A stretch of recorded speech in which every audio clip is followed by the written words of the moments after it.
میاره که لا یکونو الا لبعض فقهای شیعه، میگه که هر فقیهی که سائل نفس خود باشه، حافظ دین، پاسدار باشه خودش، و بعد مخالف هوای نفسش باشه که مسلم در امام امتی ظاهر میشه، و بعدم مطیع مولا باشه، برای عوام هست که تقلید کنن.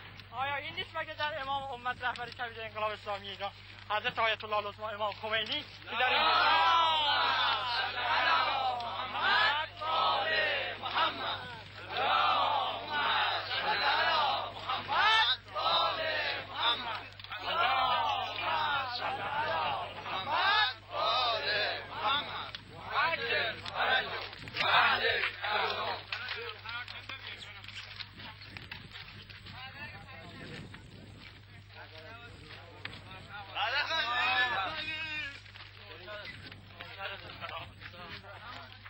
برادر نهاوندی با اشتیاق بچه ها را میبوسید و قربان صدقه سربازان اسلام میرفت.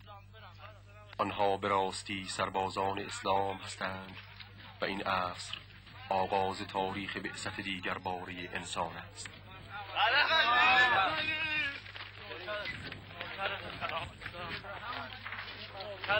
قربونتون برم،